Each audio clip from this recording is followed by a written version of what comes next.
Думаю, последнее, что приходит в голову большинству людей при слове «Таджикистан», это образ коллекционного антикварного автомобиля. Скорее «Газель» или «Копейка Жигули», не в обиду будет сказано. Но не создавайте себе стереотипы. Они на то и созданы, чтобы их ломать.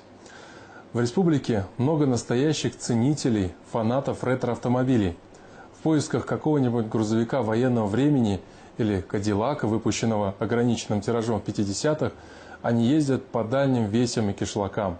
И, как ни удивительно, находят именно там, в глухих таджикских кишлаках, а не на выставке где-нибудь в Монте-Карло. Не все вещи с годами дешевеют. На этом поле таджикские коллекционеры выставили старые автомобили. Они имеют свою цену, историю и личную характеристику. Это первая такая выставка для Таджикистана. Выставку «Авторетро Душанбе» приурочили ко дню рождения столицы. Местные коллекционеры выставили 80 автомобилей 1931-1970-х годов выпуска. 20 лет тому назад. Самого старого железного коня пригнал Рахимджон Назаров из города Вахдат. Старые коллекционные машины – главная страсть братьев Назаровых. Здесь они представили 10 ретромобилей, а всего их в семье 25. Мотор временно я мотор чему дагимча.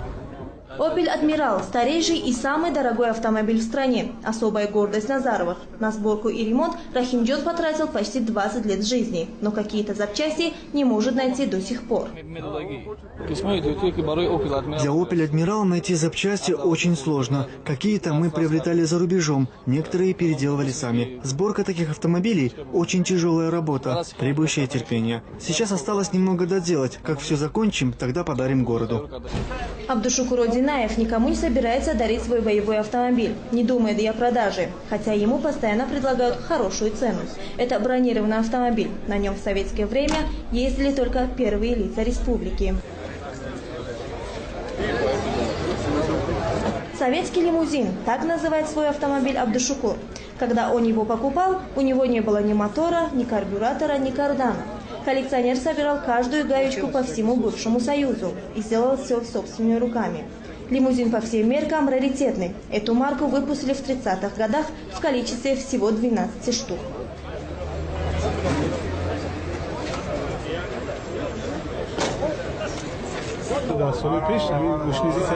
В прежние годы такие марки ЗИЛ-301 изготавливались только для правительственных лиц. Когда они выходили из эксплуатации, то их читировали и сдавали на металлолом. Я не знаю, как эта машина уцелела. К счастью, она попала ко мне. Такие машины выпускались по спецзаказу. Вот этих лимузинов было всего 12.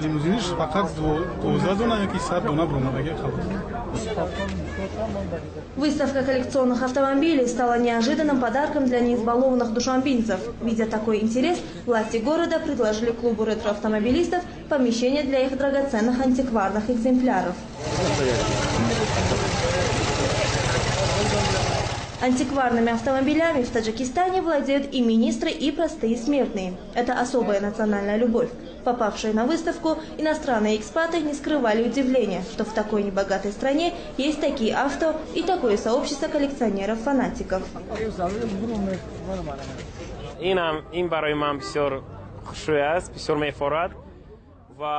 Я уже долгое время нахожусь в Таджикистане, и мне даже не верится, что здесь есть столько прекрасных антикварных автомобилей.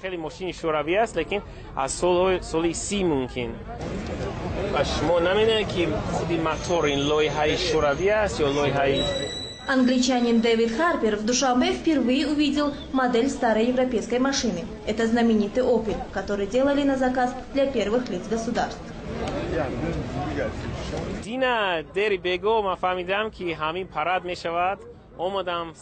Я узнал, что состоится фестиваль-выставка, и с раннего утра стоял и ждал открытия. Лично для меня это очень интересно, потому что на выставке представлены очень старинные автомобили. Я, честно говоря, удивлен, что такие машины попали в Душанбе, и как они хорошо сохранились. Некоторые из них так шикарно отремонтированы, что, глядя на них, вспоминаешь былые времена.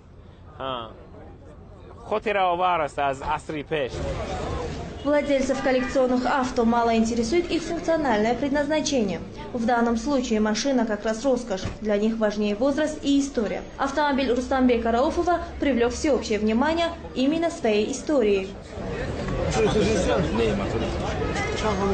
Вездеход ГАЗ-67Б – военная машина. В годы Великой Отечественной войны на ней ездили генералы армии и в силу технических характеристик разведчики.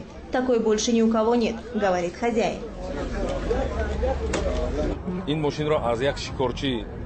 Этот автомобиль 1941 года производства. Я купил его у русского мужчины, дяди Саши из Шахритовского района. Машина была в ветхом состоянии. Я покрасил ее в заводской цвет, а запчасти купил за границей. На ремонт ушло 3 года. Над ним 1 год и 6 месяцев работали 3 мастера, а потом еще 3 мастера около 1 года и 8 месяцев. Я готов потратить столько средств, сколько потребуется для полного ремонта, потому что на таком ездили только генералы. После войны каждой советской республике раздавали по одной такой машине, и тогда на них разъезжали чиновники. Владельцы хвастаются, что их автомобили могут стоить и $100 000 и больше. Но специалисты говорят, что пока это все же хобби для избранных. Вот и на первой выставке «Авторетро Душанбе» ни одной сделки не заключили. Люди предпочитали фотографироваться на фоне красивых машин и заглянуть внутрь. Но вот про цены никто не спрашивал.